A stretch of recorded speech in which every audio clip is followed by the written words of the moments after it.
just in your house of worship and being able to, even though sometimes we're a little tired from the week, we're thankful that we have the Sabbath of rest and to be able to worship you. And today we want to ask you that you open our hearts one more time to listen to you. In your name we pray.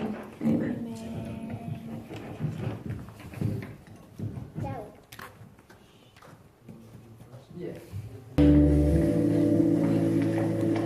When you think of logic, who comes to mind? Probably somebody like Sherlock Holmes, who uses his wit and mind to outsmart his opponents.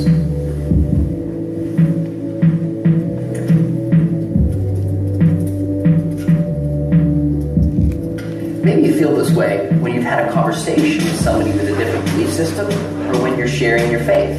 It's as if it's this jockeying back and forth, trying to outsmart each other with logic. Well, this can certainly happen, but technically, logic is just a careful and proper use of reason. Logic is important for Christians so we can arrive at truthful beliefs ourselves, but it's also important in conversations with other people so we can help them arrive at truth in a loving manner. Let me share a story that might help. Some time ago, when I was a graduate student studying philosophy, I had a memorable conversation with a professor from an Ivy League school. He said to me, he goes, "Oh, I think it's great that you're studying philosophy as a Christian. Maybe you'd want to study Buddhist philosophy because all religions are true." Now that struck me as very odd. I thought for a minute, wait a minute, how could all religions be true when they contradict on such fundamental teachings about God, the afterlife, and how you get salvation? So I simply asked him a question. I said, "Do you mind if I ask you a question? How can all religions be true, namely Islam and Christianity? Muslims say if you believe Jesus is God, you've committed the sin of shirk, and you're certainly going to hell. I say Christians say you can't get to heaven unless you believe Jesus is God. How can both of these be true?" He kind of fumbled around a little bit. We kept talking. Eventually he looked at me and he said, "Here's the deal." He said, "Religion aside, what really is true is cultural relativism. Therefore, you should be tolerant." Now stop and think about this. Use your mind, your logic to analyze this claim. He said he believed in cultural relativism, which says morality and truth depends upon the culture. But then he turned to me and said, therefore, because morality is relative, I should be tolerant. Now, do you see the inconsistency? If morality is relative, he can't turn to me and say I ought to be tolerant because he's appealing to tolerant as if it's a universal truth claim that everybody should follow. On the flip side, if he says that everybody should be tolerant, then he doesn't actually believe that morality is relative because he's appealing to the universal principle or standard of tolerance. Friends, people hold a lot of different views about God, religion, and morality. And one important thing to do is to listen to their views and draw it out. What we'll often see is when we do that, their views will lead to inconsistency and sometimes even to logical absurdity. For example, in Matthew 22:41 through 45, Jesus uses the known logical principle of reductio ad absurdum. Now that sounds really fancy, but essentially what it means is reducing a position to absurdity. In this passage in Matthew, Jesus is having a conversation with the Pharisees, and he asks them, who do you think the Messiah is? Is the Messiah the son of David? And they say, yes, the Messiah is the son of David.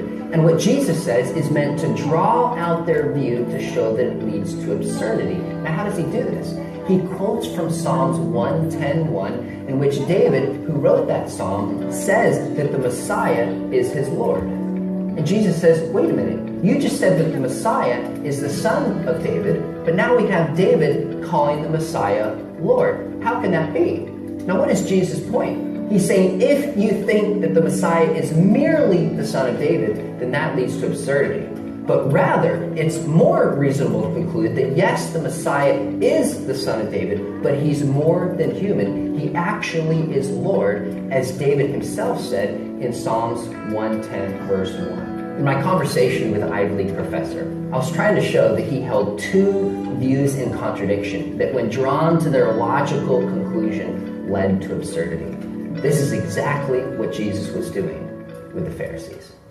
This is why the Apostle Paul in Ephesians 4, verses 14 through 15 says we are not to be like children in terms of our thinking, tossed to and fro by different waves of doctrine. Rather, we are to grow up and be mature in the way we think. Paul also says in this passage that we are to speak truth in love. In other words, we are called to speak truth. We can't compromise truth. We don't speak truth just to win arguments. We don't speak truth just to prove people wrong. We do it because we know that it's only truth that can set people free. And please keep in mind, your conversations will not always go as smoothly as it seemed to go with me and the Ivy League professor. In fact, more often than not, after a conversation I have with somebody, I'll step away and go, oh, I should have said this. Oh, next time I'll say that.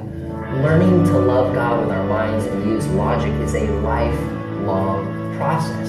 You're learning some powerful stuff about truth and defending the faith in this entire study that we're going through.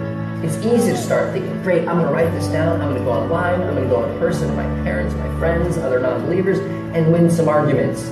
If that's what you're thinking, you're missing the point. The point of this is not to go out and win arguments. The point of this is, number one, to know truth for ourselves. And then second, to be able to speak that truth in love, to use reason, to use logic, to love people. That way, as people draw closer to you, learn more about your faith, they find something genuine and real that is not easily put out.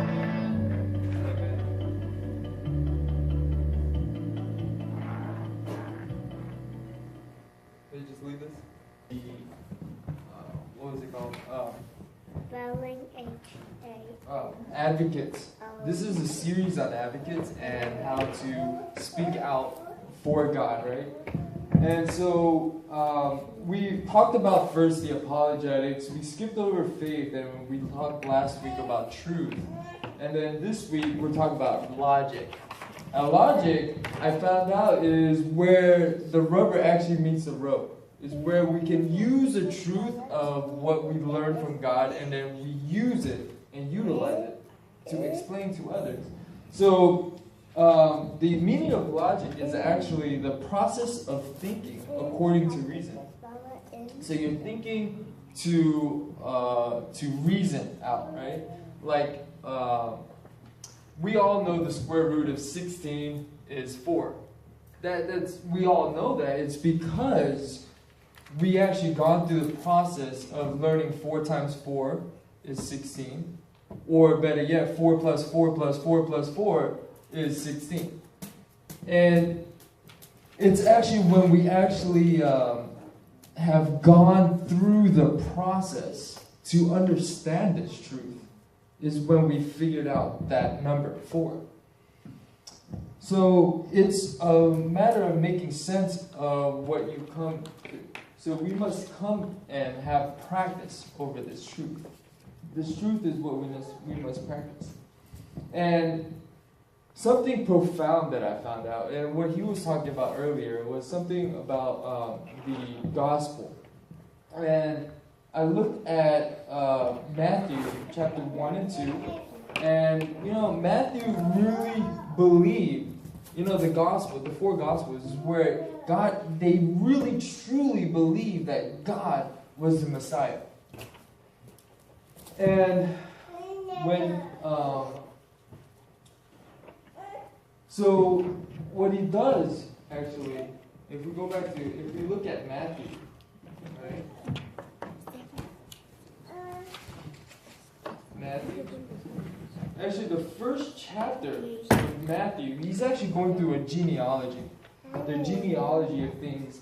And he is actually looking at the beginning from Abraham all the way down to David, 14 generations. And then from David, it goes all the way down to Joseph, 14 generations. And then Jesus is born. So I'm going to leave this right over here. That way I'm facing you guys. Okay. So he's actually bringing out these stuff. And it's his method of process, or giving out his reason, or his process. And he's saying, this is the Messiah. He is the Son of God. He is son of David, and he is actually the one that David is talking about, the Messiah. Okay, cool. Yeah, that's even better. Thank you.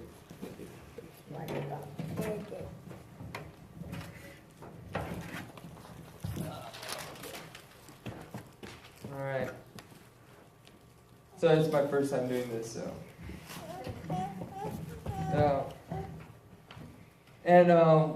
When I studied this, I was wow, I couldn't believe it. And it's actually I was listening to David Ashrick, and I'm going through his series Incomparable, and I was like, wow, he brings up a lot of points, and he brings out the fact that Matthew is trying to reason out. He's bringing in the logic of what he knows is true, because he actually met Jesus. He knows Jesus as the Son of God. And so when he actually goes through his process, he goes through chapter 2, even before chapter 2, he goes through chapter 1, verse 22. All this took place to fulfill what the Lord has spoken. And he talks about, behold, the virgin shall receive a bare son, and they shall call him Emmanuel, which is Jesus. In chapter 2, he also says, they told him in Bethlehem of Judea, chapter 2, verse 5, written by the prophet. And he goes to another verse, and you, O Bethlehem, in the land of Judea, are by no means least among the rulers of Judea. For from you shall come a ruler who will shepherd my people Israel. He goes through it again in verse 17. Then was spoken by the prophet Jeremiah. A voice was heard in Ramah, weeping and loud lamentation. Rachel weeping for her children. She refused to be comforted because they are no more. And in verse 3, there's another one. And he continues doing that. And it's his way of putting the logic of that Jesus is the Son of God. And so it is for ourselves to know the truth. To know the truth, to truly, genuinely feel it and say, this is the truth. And how do we bring that into logic? How do we process that? It becomes a daily practice, and I noticed this for myself. And it brings out a verse that I love, and I fell in love with. And it's Jeremiah 29, verse 13, and it says, and you will seek me and find me when you search me with all your heart. I really see that.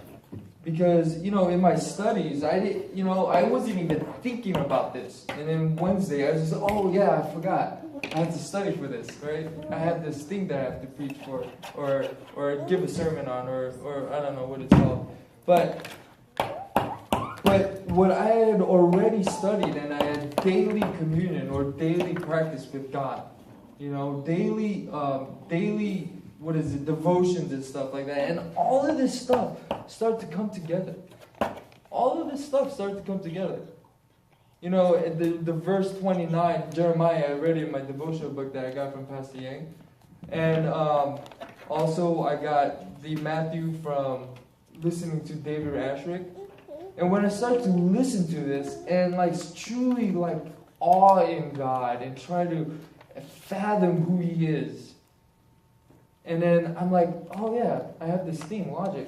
How should I do this? And so as soon as I listen to the video, I'm like, all of the stuff that I was studying comes in aligned with what I'm about to talk to you guys today about. It's so awesome. And so it's like God wants us, and He's admitting us. He's revealing Himself to us every day if we do come to Him and practice what we love, right? The process of thinking according to reason. So we need to study the Word. And that's where I noticed that He really speaks to me. So I ask everyone today to have a relationship with God. truly, every day, every moment, every second, look, I notice even for a second, like I'm not praying or I'm not thinking about God. I notice my mind start to vary away and I start to have my own will, like go above anything else. And it's like, it's discomforting because I truly want to live for God. You know, I truly do. But when I notice myself like going away and thinking some weird things, and I'm like, whoa, what am I doing? I catch myself in the middle of it, and I'm like, whoa. And I have to pray to God and really seek Him for myself, you know? So I think that's true what, you know, Ellen G. White said, that we must continuously pray, constantly pray for God. And with that, I'll leave it at that. Thank you guys for listening.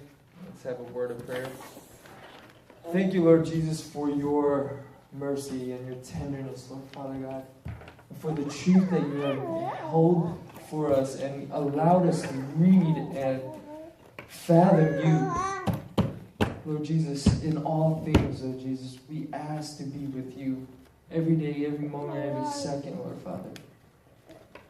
In Jesus' name I pray, amen. So I wanted to show you what I have it here.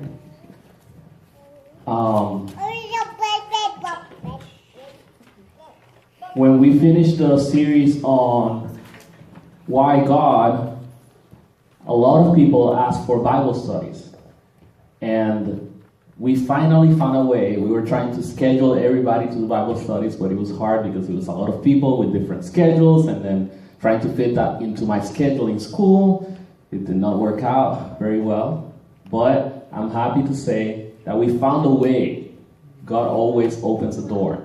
So we found this awesome opportunity to do the Bible studies online in video chats, live chats. So we have a classroom. I created our classroom in Google Classrooms. I didn't know Google had classrooms, but apparently Google does have classrooms now online. So I created a classroom online, and everybody that wants to go through these Bible studies, all they have to do is sign up online. And weekly, I'm going to be doing the live videos. And if you cannot make it to the live video, that's okay, because it's going to be recorded and it's going to stay there so that you can go back and watch the one that you missed. And if you do that, though, you're going to have a couple of questions that you have to answer at the end of the video just to make sure that you watch the video and so that you can move forward. So we're going to be doing this weekend. I'm going to encourage everybody to sign up, invite your friends.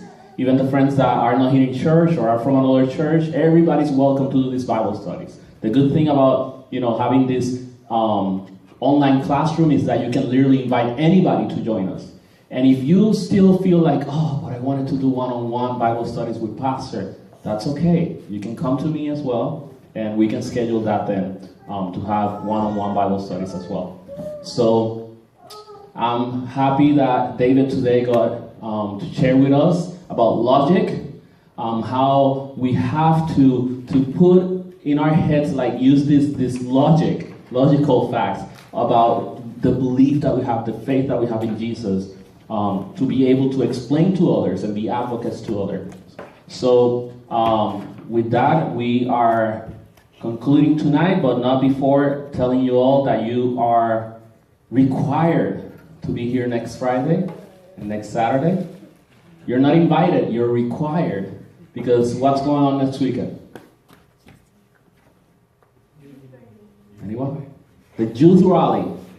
So we have Gosda Church coming here to spend this weekend with us and do the Youth Rally together. And we have Engage Praise Ministries coming down from Southern to bless us with their music. And we have Justin Cole from that Christian blogger from YouTube coming and having the word that weekend for us. So you are required to come and to bring all your friends and family to enjoy and be blessed next weekend.